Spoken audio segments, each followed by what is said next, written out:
Hello everyone, welcome to a little drift. आज हम आपके सामने लाए हैं Hyundai की वेन्यू फेसलिफ्ट 2022। है तो ये एक फेसलिफ्ट, पर इसमें काफ़ी सारे मेजर चेंजेस किए गए हैं जो कि नोटिसेबल है। तो चलिए शुरू करते हैं और बताते हैं इसके बारे में कि आपको कंसीडर करनी चाहिए कि नहीं करनी चाहिए। अगर हम डिज़ाइन की बात करें ना, जो कि आपको अभी वीडियो में दिखने वाली है, तो मतलब Hyundai का जो नया एसयूवी लुक है ना, उसी से इंस्पायर्ड लुक इसका भी बनाया गया है। और इसकी जो फ्रंट की जो ग्रिल है वो ब्लैकआउट करी गई है विद शाइनी क्रोम एसेंट्स, है ना। और जो हेडलैम्प्स हैं इसके वो स्प्लिट हैं, और जो इंडिकेटर का प्लेसमेंट है वो ऊपर किया गया है, जिससे कि गाड़ी थोड़ी सी मस्कुलर और स्पोर्टी दोनों लगे। अगर हम बैक की बात करें तो गाड़ी में एक टेल लैम्प से को मतलब दोनों टेल लैम्प्स को ज्वाइन किया गया है एक लाइन के थ्रू, और वो जलती भी है उसमें लाइट। और अगर बूट स्पेस की बात करें तो 350 लीटर की बूट स्पेस यहाँ पे आपको मिलती है। तो बेसिकली अब हम एस प्लस वेरियंट की बात करते हैं जो आपके सामने है, और इसके इंटीरियर में चलते हैं, आपको दिखाते हैं। सामने आपको जैसे कि की फोब दिख रहा है, तो यहाँ पे आपको पुश बटन स्टार्ट नहीं मिल रहा है, पहली चीज तो। दूसरा, आपने गियर लीवर देखा होगा तो वो भी ब्लैक में है, आपका मैट फिनिश में है। और अगर साइड पैनल की बात करें तो यहाँ पे आपको जो कुशनिंग मिल रही है वो नॉर्मल है, मतलब फैब्रिक अपॉल्स्ट्री मिल रही है, लेदर में नहीं है। और आपको जो एमआईडी है वो फुल डिजिटल मिल रही है। अगर हम सामने की बात करें तो टच स्क्रीन आपको यहाँ पे भी ऑफर हो रही है। और बेज, और मतलब बेज तो नहीं कह सकते, पर्टिकुलर हल्का वाइटिश जो लुक होता है, पर्टिकुलर मतलब आइवरी वाइट इसको कह सकते हैं। और जैसे कि आपने अभी फ्रंट ग्लोव बॉक्स देखा, उसमें आपको वो नहीं मिल रहा है, क्या कहते हैं, कूल्ड ग्लोव बॉक्स नहीं मिल रहा है। और अगर स्टेयरिंग व्हील की बात करें तो यहाँ पे आपको क्रूज कंट्रोल भी ऑफर नहीं हो रहा है। और बैक की बात करें, जब हम सीटिंग कंफर्ट की बात करें तो वो तो काफ़ी अच्छा है ही है, लेकिन यहाँ पे पीछे आपको आर्मरेस्ट भी नहीं मिलता है, और कुछ सॉफ्ट टच भी नहीं ऑफर हो रहा है यहाँ पे। नॉर्मल फैब्रिक अपॉल्स्ट्री है, और यहाँ पे आपको आइसोफिक्स सीट माउंट जरूर मिल रहे हैं, जो कि वहाँ पे सीट्स के ऊपर मेंशन भी किया गया है। अगर हम सीट को सबसे पीछे कर लेते हैं तो स्पेस कम रह जाती है, लेकिन जैसे कि आप लेफ्ट साइड वाली सीट पे आएंगे, पैसेंजर सीट पे, उसको मैंने आगे एडजस्ट किया हुआ था थोड़ा सा। उसमें जब मैं बैठा तो उसमें थोड़ा बहुत कंफर्ट ठीक लग रहा था, लेग रूम भी आपको सही ऑफर हो रहा था। बॉटल स्पेस, बॉटल जो होल्डर है वो भी आपको सही ऑफर हो रहा है, 1 लीटर की आराम से बॉटल आ जाएगी। और स्टोरेज स्पेसेस कहें तो बहुत बहुत ज्यादा तो नहीं कह सकते, लेकिन बहुत कम भी नहीं, आपको ऑफर हो रहे हैं कि एक एक बॉटल तो आपकी आ ही जाएगी। हेडरूम यहाँ पे आपको बहुत ज्यादा मिल रहा है, और लेग रूम भी ठीक ठाक मिल ही रहा है, देखा जाए सेगमेंट के इस तरीके वाइज तो बहुत अच्छा मिल रहा है। पीछे आपको पार्सल ट्रे इसमें नहीं मिल रही थी, आप लगवा सकते हैं, लेकिन यहाँ पे आपको क्वार्टर ग्लास भी ऑफर नहीं हो रहा है पीछे का।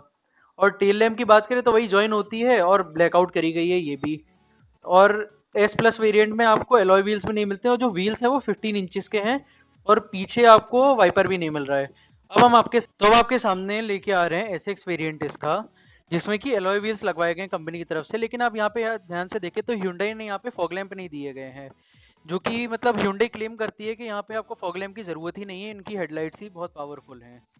और साइड प्रोफाइल की बात करते हैं तो इसमें 16 इंच के एलॉय व्हील्स दिए गए हैं, जो कि पहले से अलग हैं और बहुत स्पोर्टी डिजाइन में दिए गए हैं। इसमें आपको रूफ रेल्स भी दिए जाते हैं जो कि मैट सिल्वर कलर में आते हैं। और आपके पास यहाँ पे डोर हैंडल जो है वो क्रोम फिनिश में आते हैं। इंडिकेटर जो है वो यहाँ पे बॉडी में इंटीग्रेटेड है। और जो आपको वाइपर वाइपर ऑफर होते हैं वो एकदम नॉर्मल वाले होते हैं, कोई नए वाले डिजाइन के कोई वाइपर ऑफर नहीं होते हैं।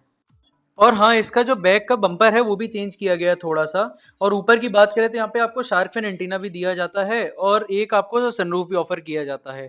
फ्रंट में अगर आप हेडलैम्प देखेंगे तो वही बताया था मैंने आपको कि स्प्लिट ऑफर हो रहा है, प्रोजेक्टर में आते हैं वाइट लाइट में। और फ्रंट का फेशिया तो मतलब काफी बोल्ड कर ही दिया है, पहले सेट से इंस्पायर्ड कह लीजिए आप इसको, या नई वाली अपकमिंग क्रेटा से इंस्पायर्ड कह लीजिए। लेकिन इसका जो लुक है वो काफी डिफरेंट कर दिया गया है पुरानी वेन्यू से। और ब्लैक की तरफ ज्यादा ध्यान दिया गया है, एकदम चमकते हुए क्रोम को छोड़ते हुए। तो चलिए अब हम इसके इंजन की बात करते हैं। इसमें एक 1.2 लीटर का पेट्रोल इंजन आता है जो कि 83 हॉर्स पावर प्रोड्यूस करता है। और जो सेकंड डीजल इंजन आता है इसमें 1.5 लीटर का, जो कि 100 हॉर्स पावर प्रोड्यूस करता है। और थर्ड जो इसमें इंजन आता है वो 1 लीटर का टर्बो पेट्रोल इंजन आता है, जो कि 120 हॉर्स पावर प्रोड्यूस करता है, जो कि बहुत ज़्यादा है। तो ओवरऑल आपको इंजन्स तो 3 मिल रहे हैं, लेकिन जो एंट्री लेवल है वो 83 हॉर्स पावर के साथ की गई है पेट्रोल से। तो अच्छा ही है, कहीं ना कहीं इंजन्स पे तो कोई कमी नहीं करी गई है इसमें। और अगर हम गियर बॉक्स की बात करें तो वो भी आपको 3 टाइप के मिल रहे हैं। 6 स्पीड का इसमें मैनुअल आता है, और 6 स्पीड का ही IMT का गियर बॉक्स आता है। IMT stands for intelligent manual transmission, जिसमें कि आपको क्लच नहीं मिलता है लेकिन मैनुअल ट्रांसमिशन मिलता है। और जो थर्ड इसमें आता है वो 7 स्पीड का डुअल क्लच ऑटोमेटिक ट्रांसमिशन मिलता है, जो कि मतलब DCT जिसको हम लोग कहते हैं। हम अगर हम स्फेयर व्हील की बात करें तो यहाँ पे आपको 15 इंचेस का मिलता है स्टील रिम में ही। और बूट स्पेस मैंने आपको बताया था कि 350 लीटर की यहाँ पे आपको मिलती है। साइड से गाड़ी बहुत मस्कुलर तो लगती है, और रूफ रेल ने जो कंट्रीब्यूशन दिया है वो तो एविडेंट है, ये बहुत अच्छा दिखता है। फ्रंट में भी सारे मतलब लुक्स पे जो काम किया गया है ना वेन्यू पे इस बार, वो बहुत अच्छा किया गया है और बहुत मच नीडेड था, क्योंकि ये गाड़ी पुरानी होती जा रही थी धीरे धीरे धीरे धीरे। तो पुरानी चीजों को भी यहाँ पे ध्यान दिया गया है। जो पुरानी वेन्यू थी, जैसे इसका हैंडल्स है वो पुरानी वेन्यू जैसे ही है। और जो स्टेयरिंग व्हील है वो क्रेटा टाइप का दे दिया आपको। हाँ, जो सीट की आपकी कुशनिंग है ना, वो बहुत अच्छी है। मतलब सॉफ्ट पे भी देखा गया है इसमें, और पीछे लंबार सपोर्ट भी बहुत अच्छा है। लेकिन यहाँ पे लेदर अपॉल्स्ट्री नहीं मिलती आपको, जो एस एक्स वेरियंट है उसमें तो नहीं मिलती। और आपको ऑटोमेटिक आईआरवीएम भी नहीं मिलता, मतलब जो ऑटो डिमिंग कहते हैं ना, वो भी नहीं ऑफर होता है यहाँ पे आपको एस एक्स वेरियंट में। इसमें सिर्फ सनरूफ ऑफर हो जाता है, जो कि आपको टॉप मॉडल वाला फील देता है। और लेफ्ट साइड में आपको वेनिटी मिरर मिलता है, राइट साइड में नहीं मिलता है। आइवरी वाइट में इसका मैंने आपको बताया ही था कि डैशबोर्ड का लेआउट है आइवरी वाइट और क्या कहते हैं ब्लैक के कॉम्बिनेशन में। ऑटोमेटिक क्लाइमेट कंट्रोल आता है, स्टेयरिंग एडजस्ट करने के भी मोड्स आते हैं। और जो यहाँ पे ध्यान देने वाली बात है कि यहाँ पे आपको एयर प्यूरीफायर नहीं मिलता है एसएक्स वेरिएंट में, लेकिन जो आर्मरेस्ट है वो मूवेबल है।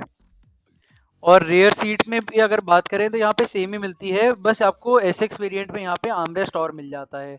और जो हेडरेस्ट है ना पीछे वाली सीट पे, वो भी मूव मतलब एडजस्टेबल वाले रहते हैं। और एस सच कुछ अंतर नहीं है आपको एस एक्स में और एस प्लस में, या फिर एस मॉडल में आप कह लीजिए। जो डीजल का बेस है वो एस प्लस ही रखा गया है।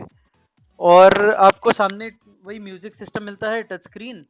और मतलब एप्पल एंड्रॉयड ऑटो और एप्पल कारप्ले दोनों को सपोर्ट करता है। जो कैमरा इसमें आता है वो एडेप्टिव गाइडलाइंस के साथ आता है। और हाँ, इसमें एक नया फीचर ऑफर किया गया है, जो कि मतलब आपके एम आई डी नहीं, जो टच स्क्रीन है उसमें आता है, जिसमें कि 6 टाइप के म्यूजिक इसमें दिए गए, नेचुरल म्यूजिक या नेचुरल साउंड कह लीजिए। तो वो बजा सकते हैं आप जब आपको मन है। और इसमें एलेक्सा का भी सपोर्ट आता है साथ में। एक बहुत इंपॉर्टेंट बात मैं आपको यहाँ पे बताना चाहूंगा कि आप चाहे एस प्लस वेरिएंट लीजिए, एस लीजिए, चाहे एस एक्स लीजिए, आप अगर कंपनी से थोड़ी बहुत मॉडिफिकेशन अगर करा लेते हैं ना, मतलब आपके डीलर से ही, तो जल्दी कोई पकड़ नहीं पाएगा कि ये कौन सा मॉडल है, एक्सेप्ट कि आपने सनरूफ लगवाए। सनरूफ का जो है ना, वो डिफरेंस रह जाएगा। और कंपनी वैसे भी मतलब काफी मॉडिफिकेशन अच्छे अच्छे करके दे रही है, तो आप बेटर है कि आफ्टर मार्केट की जगह आप शोरूम से करवा लीजिए। और दोनों मॉडल्स ही बहुत अच्छे हैं, काफ़ी सारे फीचर्स ऑफर होते हैं। और जो पर्टिकुलर बात करें इस बार के फेसलिफ्ट की, तो जो चेंजेस आए हैं वो मच नीडेड थे, और जो चेंजेस किए गए हैं वो बहुत अच्छे किए गए हैं। पुरानी वेन्यू की भी चीज़ें यहाँ पे रखी गई हैं, और नए वेन्यू में जो क्रेटा और जो नई वाली आने वाली है जो पैलासेड से मतलब इंस्पायर्ड है पूरी गाड़ी। और टिपिकल Hyundai एसयूवी है ये इस समय। Thank you very much. Video अच्छी लगी हो तो लाइक शेयर एंड सब्सक्राइब करें।